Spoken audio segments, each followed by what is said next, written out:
wabafana ngolwanu uvalo wabafana ngolwanu uvalo wabafana ngolwanu uvalo wabafana ngolwanu uvalo wabafana ngolwanu uvalo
Usakele tu. Usakele ngoku. Sinikele kuwe Zulu. Sinikele kuwe Zulu. Thembele kuZulu. Thembele kuZulu ngoku. Thembele kuZulu ngoku. uZulu akathengisa amakhosi ayathengisa. Awusuka. Thembele kuwe Zulu. Yini wenze njani? Nkosi ngazangikhonja masubukwini. Sithanda banduna. Sithi uXhosa sibekizulu. Hayi. Sithi makubanjwane. Hayi suka. Nation ngayiphakamisela mfowethu. Ithe mayithi nje ithi qathatha ize Zulu Nation. Kuvele kwacaca ukuthi konakele. Siyakhela ngempela ke manje. Ayisho ngoZulu. Siyabonga bafowethu siyabonga. Sibonga siqedi. Support nisinikeze yona. Kwavele kwanuka isihlandani nathi nyathilika nje. Thilika kwenu kwavele kwanuka isihlandani. Siyabonga bafowethu. Sibonga siqedi. Awumshuwe.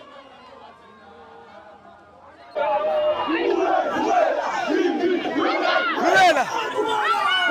Vumela.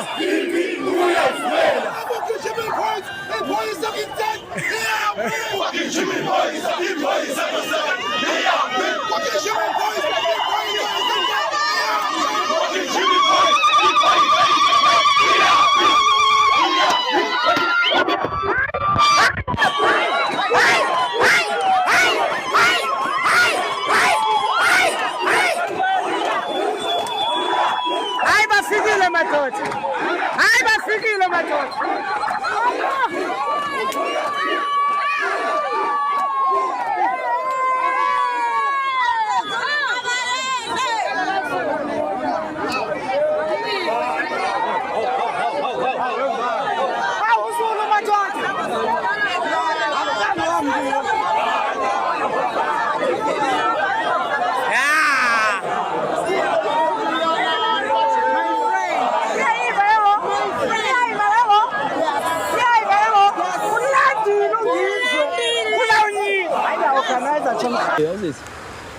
How's it?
Hey, my man.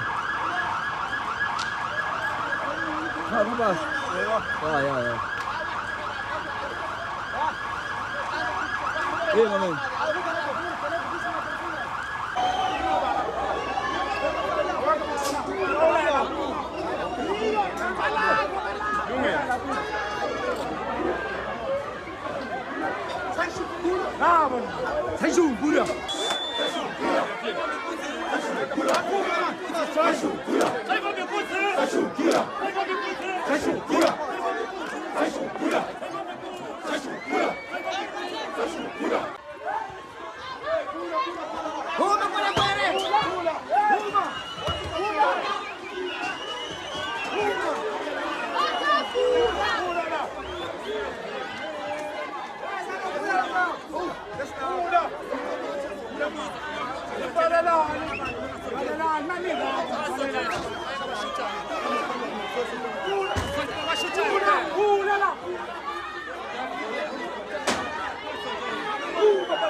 Hello Mzansi, welcome to Mgosi waseMzansi. Bekushubile laphana e-East London itolo abantu base KZN behlile bazilikile lapha e-East London bathi never kwaba neking Nigeria la South Africa, not on our watch.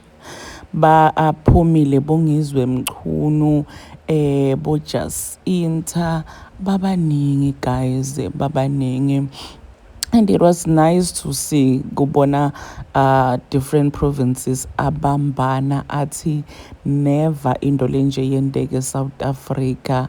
Noma egcine sekuqubuka lidlame laphana because the Nigerians we being stubborn kesana bathi angeke baze basuke laphana, angeke bavale itolo tabo bagwaza namunye mfana lo beka part of the march ngila bese ma-members ale march akwata khona avuka ngelilaka ashisa timoto ashisa tinto nje njengoba sesibona ukuthi kugcine sekuba khona lidlame. But it was a peaceful march until Nigeria decided ukugwaza mfana who was part of the march. But Nkosi yami, honestly speaking, kuyakhombisa ukuthi likhona libumbano. Abantu base Eastern Cape, they were very excited basho ukuthi ayizulu yesabeka.